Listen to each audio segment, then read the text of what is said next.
In most places in the world, if a man murders his wife, he tries to keep it a secret. He tries to conceal his actions. In other places, however, if a man murders his wife, he openly brags about it and walks around showing people his wife's severed head because he wants people to know that he's proud of what he's done. And we're proud of that. Yesterday, someone sent me this email. Dear David, hello, I am, name omitted for security reasons, one of your YouTube followers. I live in Iran. Before I go to the subject, I must say this, that you changed my life and you opened my eyes to the truth. I left Islam and I am a believer in Jesus now since I have started watching your videos. Thank you so much. May God always show his grace upon you.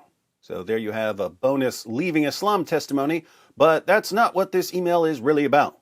But regarding the subject, I should mention that here in Iran, people are mostly Shia, as you may know, but just by name, the majority lost their beliefs in both Islam and also God since the revolution in 1979 happened. The mullah's true face left them angry and hateful towards any religion. By the way, there are still a totalitarian regime in power and support the minority who still believe in Islam, and needless to say, that they prosecute anyone who becomes Christian. That minority is doing a lot of damage here while the world is not watching us. It's just an example of what is going on in the religious regions here. All right, so that's a lot of good news about people leaving Islam. Now for the bad news about some of the people who still follow it. About 2 to 3 days ago, a Muslim beheaded his 17-year-old wife. Yes, here also they marry children. With the help of his cousin, then took her head off and carried it around the city happily to show people how happy he is because of his honor killing. The wife apparently tried to run away to Turkey, but they found her over there, dragged the poor girl back to Iran, and slaughtered her. I need to mention that he and his cousin will get away with this murder, as Islamic law is somehow protecting honor killers in Iran. It is not the first time we hear such news, and it is devastating. Please, if you read this message, show it to the world. Below, you can find 2 links to the news. If you had trouble with Google Translate, please let me know to help you translate it. Use Persian, and there are some links to sources in Persian. Thank you, and Godspeed, my far distant friend.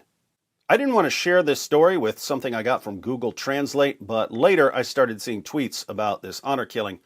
Heartbreaking, today in Iran, this man is holding his 17-year-old wife's head after beheading her.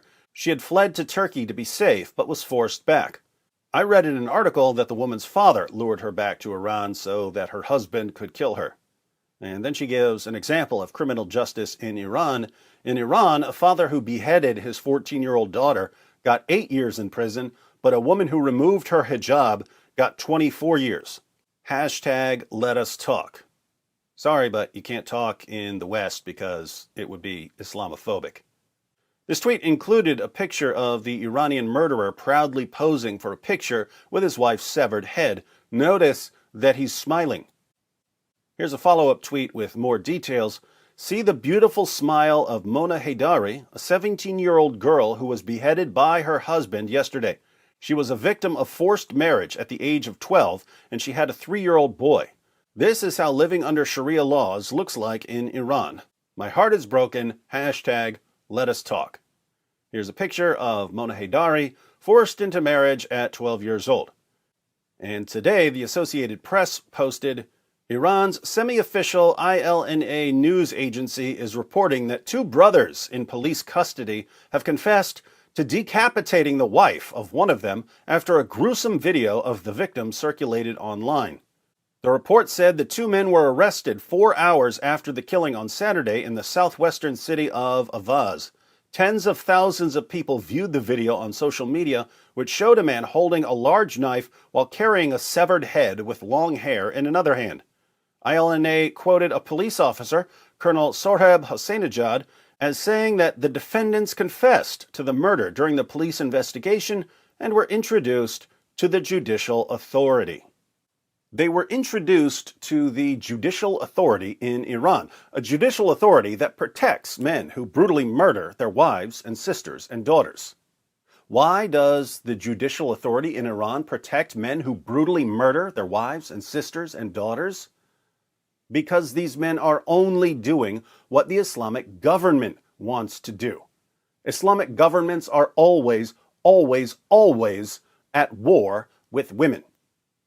In Western nations, Muslim preachers are terrified that some Islamophobe might pull off a woman's hijab. In Muslim nations, women are terrified that their husbands and brothers and fathers might pull off their heads if they take off their own hijabs. You're proud of that. You're proud of that. You're proud of that. It just backfired on you. You're proud of that. You're proud of that. You're proud of that. It just backfired on you. This is a part of our religion. There's a reason to it. Yeah?